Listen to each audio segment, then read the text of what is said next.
In this presentation, I'll talk about the cause of her loss and subsequent discovery. In part 3, I'll talk about the building of the model that I'm in process. Here is Ontario, painted by Peter Rindlisbacher at the Carlton Island anchorage. On the left is Haldimand, 16 4-pounders, while to her stern is Seneca, 10 4-pounders plus 8 6-pounders. During the summer of 1780, Ontario continued ferrying cargo and troops on Lake Ontario from Newark, now Niagara on the Lake, to Fort Carlton, Oswego, and Fort Oswegatchie, now Ogdensburg. Hardly changed today, the architectural style of Fort Niagara was designed to minimize the military appearance of such a strong building. Built by the French in 1720 and increased to its present size in 1726, it was known as the House of Peace and the Trading Post, in the language of the Seneca people of the Five Nations of the Iroquois League, obviously intended to emphasize the peaceful intent of the French. Returning from Niagara to Oswego, Ontario carried Colonel Bolton, the commanding officer of the 8th King's Regiment, who, suffering from scurvy, was returning to England for health reasons. This was the fateful date, October 31st, 1780. In addition to Colonel Bolton, she carried a detachment of the 34th Foot, the Cumberland Regiment, rotating to duty at Carlton. Several other military personnel, some women and children, a few Indians, and an indeterminate number of American prisoners. 29 or 40 seamen crewed the ship. There were up to 129 officers, passengers, and crew on board. This is an engraving of Lake Ontario, made 10 years after Ontario was lost by a Mr. T. Kitchen, hydrographer to His Majesty. That king is King George III, who was later to be known as Mad King George because of his unpredictable behavior, the result of bouts of porphyria. It shows the locations of Niagara down here to the bottom, Toronto across here, Kingston up to the top right, Carlton Island in here, Oswego and Rochester. But particularly it shows the orientation of the lake, broadly northeast to southwest. When Ontario set off in the early afternoon of October 31st, the wind was fair from the southeast. This would have been the direct route she would have taken when heading for Oswego to pick up the returning troops, a distance of about 150 miles. During the afternoon, the wind began to back towards the south. Ontario would then have altered course towards the northern shore of the lake. Then, as the wind continued to back further towards the east and gather speed, Ontario would have been forced to tack and begun to shorten sail in the hope of making her destination Oswego. The fetch, that is the uninterrupted distance for the wind to blow, might have been more than 100 miles at this time. For those unfamiliar with the Great Lakes, the length of Lake Ontario, measured by the distance from Kingston up to the top right to Hamilton in the bottom left, is about 200 miles, similar to that from London to Manchester and Liverpool. I know from practical experience how storms on Lake Ontario can be surprisingly strong and sudden. By the late afternoon, the wind would have been at gale force and blowing the full length of the lake, generating enormous waves. Captain Andrews would by now have considered it impossible to continue and probably decided to turn back to Newark for shelter. Consider the conditions on board. The ship's crew would have been reducing sail and bringing down the yards. The passengers, many of whom had never sailed before, would have been sent below, but panicking as the ship heaved into savage winds and confused seas. and all this in the dark. The crew would have had great difficulty as the ship pitched and rolled. Under these conditions, it would have been almost impossible to hear the orders being transmitted by the captain. Remember, the ship was less than 6 months old, and the crew might not have had sufficient heavy weather experience to allow them to react to such conditions. Ominously, some of the guns were to break loose. And so, while maneuvering to come about and run before the storm, control was lost and Ontario foundered, with the loss of all on board. According to the differing records in the Haldeman papers and communications of Colonel Powell, who was Colonel Bolton's replacement, the total number lost varies from 107, if you count the minimum number of military and prisoners, while the maximum is 129, if you count all of the maximum numbers in the records. These numbers approach or even exceed the largest loss of life on the lake ever. The closest is the loss of 119 due to fire on board the steamer SS Noronic, which was moored in Toronto Harbour in September 1949. And so we see Ontario was launched on the 10th of May. She foundered 6 months later on the 31st of October with 120 lives lost. Here is the painting by Peter Rinzersbacher again. How did this important vessel come to be caught in such a terrible storm? There's been much speculation about the weather at the time of Ontario's disappearance. The month of October 1780 experienced some of the most violent weather on record. 3 hurricanes and several severe storms are recorded. Originating in the Atlantic, they initially made landfall on the islands of the West Indies. Here is a map of the area. The first hurricane reached land on October the 3rd, gathering full force. It struck Jamaica, Cuba, and the Bahamas before sweeping north over Cape Hatteras in North Carolina, remaining strong, eventually to die as it passed over the island of Bermuda. British fleet sailing off Daytona in Florida and the coast of Virginia suffered considerable damage. In total, 1,100 are recorded to have died. The second hurricane struck only 6 days later, on October the 9th. Although of quite short duration, it crossed Cuba on its way to skirt the coastline of Florida, leaving 200 dead in its wake. Hurricane number 3 is known as the Great Hurricane of 1780.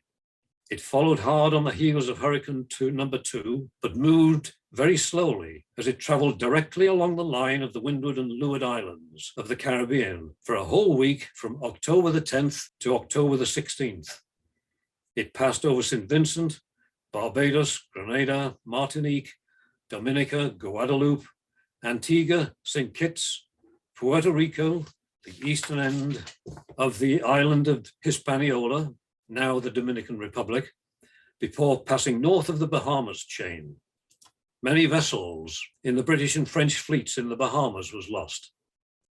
An analysis of the damage caused by the winds of this hurricane, for example, wooden posts being driven right through the trunks of trees, the bark completely stripped from trees, and cannons blown for more than 100 feet, shows evidence of wind speeds of more than 200 miles an hour.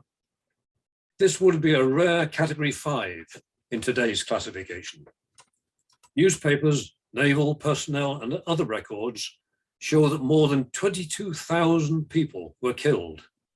Makeshift buildings erected following the previous hurricanes were flattened or blown away completely, leaving no one with adequate shelter except perhaps for the stumps of a few remaining trees. Although volcanic in origin, with characteristic peaks, the geology of some islands would have added to the power and destructive force of the winds.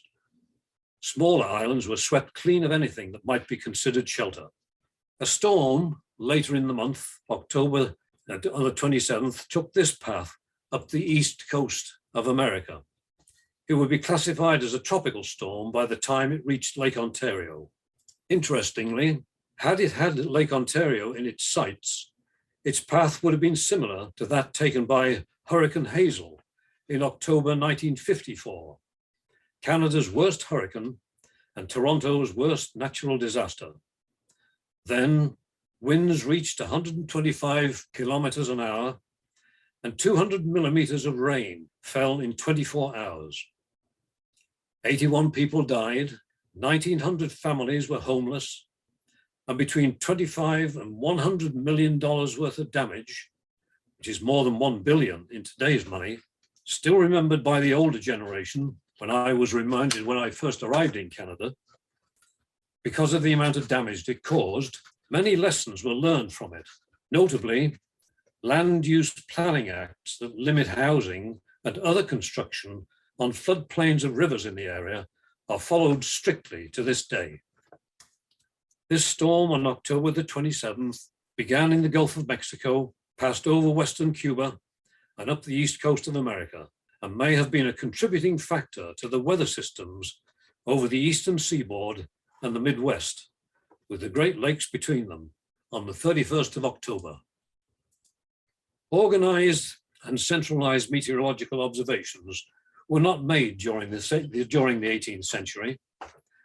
Robert Hamilton, a specialist meteorologist at the National Weather Service at Buffalo, New York, has reviewed newspaper records, log entries of ships on the Great Lakes, and the recorded observations of amateur and professional individuals to reconstruct the weather in the region.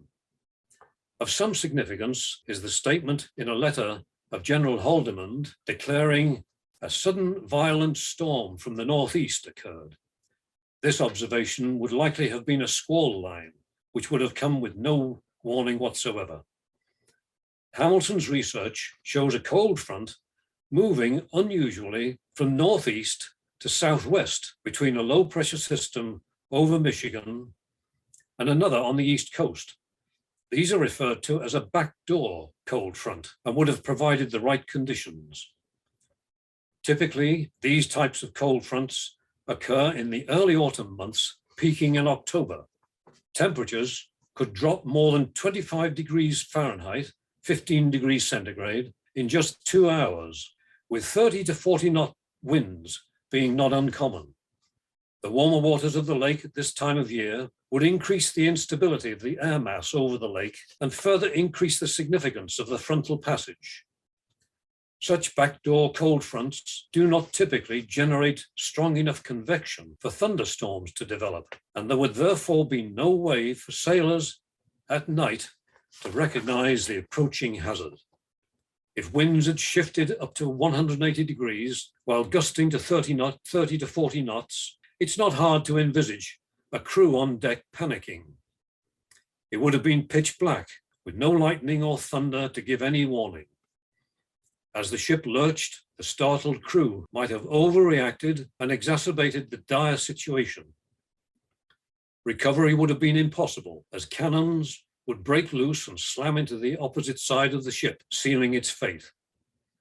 Visual evidence that I'll show a little later might confirm this possibility. This bathymetric map, the equivalent of contour maps on land, shows the depth of the water in Lake Ontario. Take note of the two deep basins, one of about 500 feet near Rochester, and the other up to 800 feet deep. Until recently, it was not possible technically for amateurs to locate wrecks further from the shores than perhaps 5 or 6 miles because of the relatively short distances beyond which the bottom drops steeply. Only near shore diving is possible. Even technical divers, breathing a mixture of gases, have a depth limit of 130 feet. Nevertheless, there are many shipwreck hunters who've claimed in the past to have found the wreckage of Ontario, all of whom indicated that she lay within 15 miles of the shoreline. However, Jim Kennard and Dan Scoville did find her. Based in Rochester, New York, Jim Kennard is a retired Kodak electrical engineer who built his own side-scan sonar unit. Dan Scoville had designed and built a remote-operated vehicle, an ROV, during his last year at university. They had both the research and the technical ability to search areas on the deeper regions of the lake.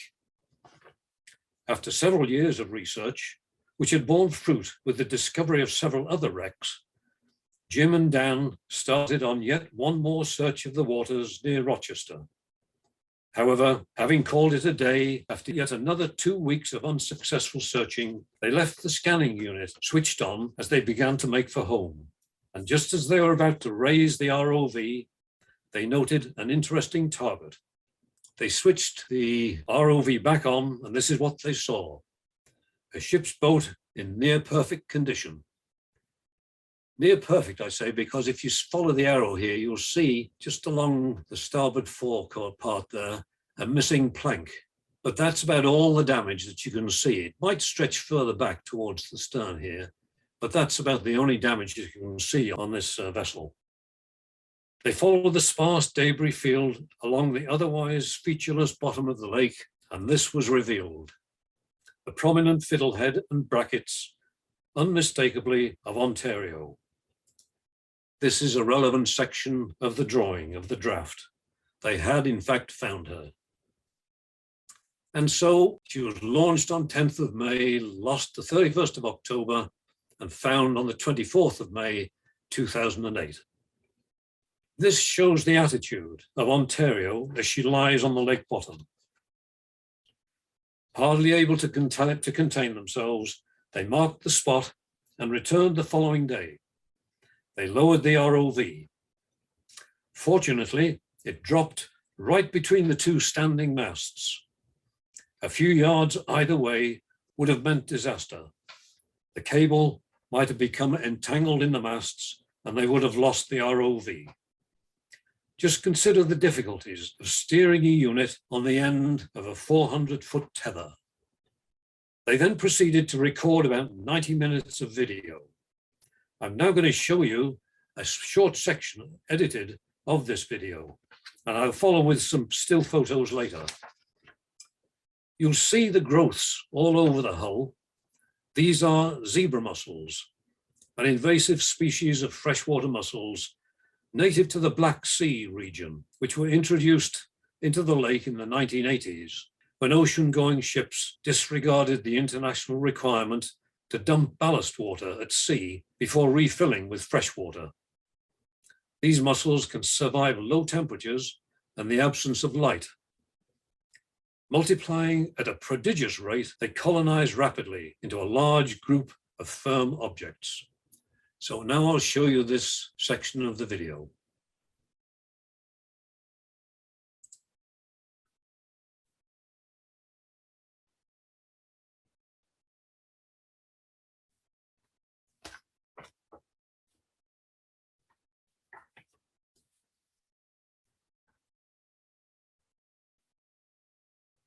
This is looking down the port side, looking towards the stern. And here's the tiller.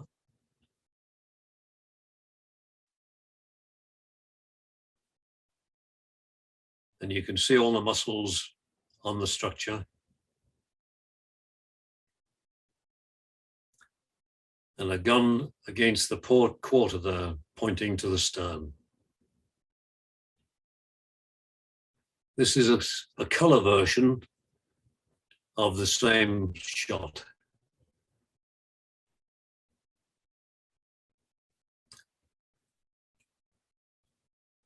Here we have the companionway, looking down, and intriguingly, you can see that it is rather full of mud at the bottom in here. Here's the main mast and the snow mast with the two pumps. This is the main mast with the dead eyes for the futtock shrouds, and up, up, up, up, up, up. That's some mast, isn't it? The top mast. And there's the trestle trees, to be followed by a mast cap and a missing royal mast. Here's the gallery on the starboard side with a missing window at this point.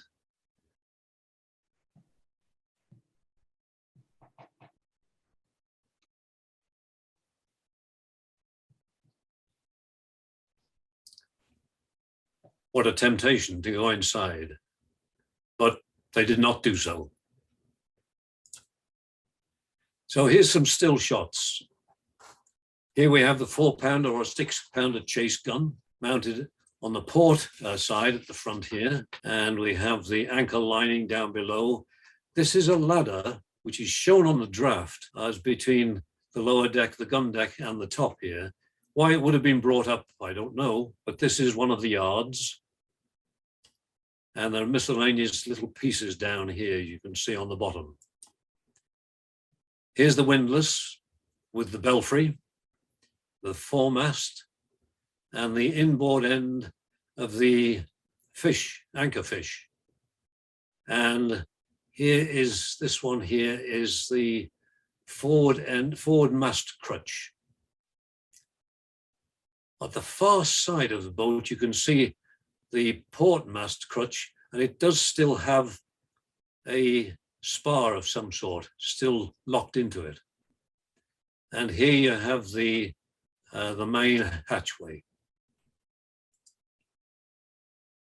There's the outboard end of the fish davit and the dead eyes together with the mast crutch here. The mast crutch itself together with the windlass drum and the main hatch.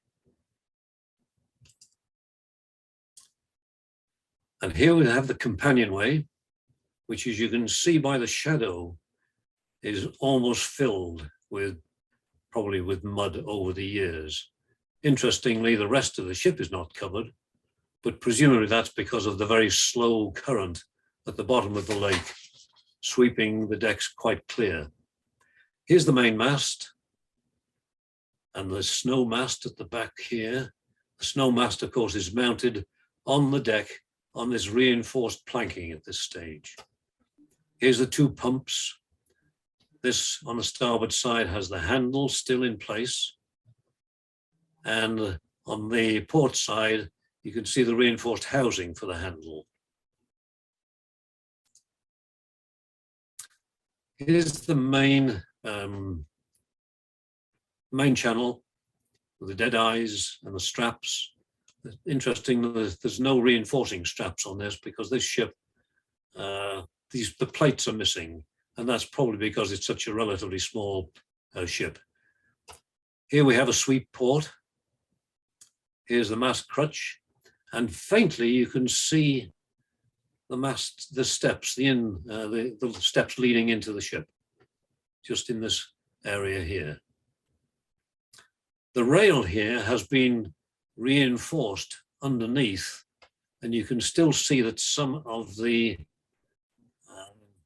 pins, the belaying pins, are still in place, and these still in place at this position.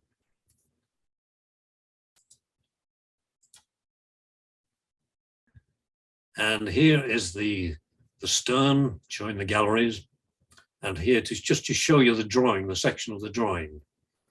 Interestingly, on the drawing it shows that stern window is glazed, but in fact it is boarded up, and this section on the stern is also boarded up, and that's probably because this is the area where the captain's heads are located.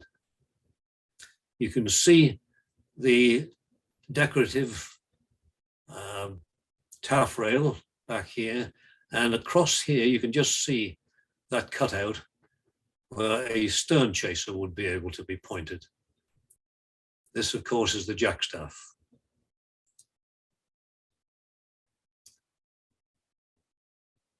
All the windows have in fact been blown out. Jim Kennard himself thought that he had seen on a latest section of the video that one of the windows is still in place. But unfortunately, whilst it might be that window, you can see that there's a little bit of growth at the bottom here. Perhaps it's this window which is still in place. We don't know. But this is a decorative feature just round here. Here's the jackstaff. And then we move on to the tiller. And this, I think, is probably the cause of the problem. Here is an upset gun, which has been blown across from the starboard side across here and is jammed against the tiller, pushing it over to the port side. There's a smaller gun in this position, and those two combined would probably mean that the tiller itself was fixed. Here's the stern chaser against the starboard quarter, the port quarter, and this is the course of the gallery down here. I don't know what this vertical little staff here is. And here, of course, is the jackstaff with a bracket against the stern rail. Here's one of the remaining ship's boats. Here you can see the frames together with miscellaneous planks just falling out of place. Here's the tiller arrangement. This, of course, is one of the spars. The curved shape, of course, being distortion due to the lens on the camera. There were three boats, ship's boats, one of which, if you remember, was cast ashore. The other one, the second one, was the one that they found first of all as a target, and this is the third. It's likely that the one that was found first of all was being towed, as was likely on ships of this size, on such relatively short distances. And here's the top of the main mast with the futtock shrouds and the rail at the stern here, the back of it. These rails, the rail itself is probably wood, although I think that because these uprights are quite slender, they're not probably likely to be wood because they'd need to be pretty strong to give any security to anyone on the top. And they're probably therefore of iron construction. Here's the headworks. Working from the back here, you can see there's one of the spars, a little bit of miscellaneous works here, the knight heads, the two knight heads, the bowsprit with a saddle over at this stage. There's a bumpkin on this side with a rigid support underneath, better seen on the bumpkin over on the starboard side where you can see the rigid support. The shrouds for these bumpkins would have been of canvas, and of course of hemp, and of course would have been rotted over the years. You can see the grating here, and of course just in here there's one of the heads, and on the other side is the second head on the starboard side. Oops, the second head.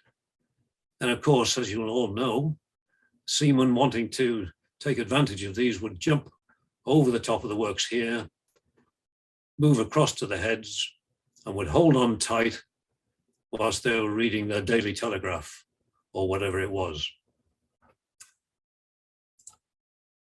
And here is the belfry with the ship's bell. The white, of course, is all the zebra mussels, but it is quite a decorative feature and similar in construction to some of the much larger naval ships, the plans of which I've seen. And of course, the bell is bronze, bronze being an alloy of copper and tin, and hence is kept pretty clear.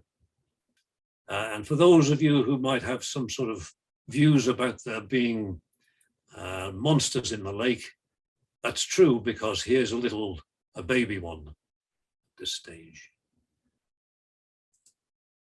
So here we are to the head again, and the painting of Peter Rinlesbacher, made before, in fact, the ship was found.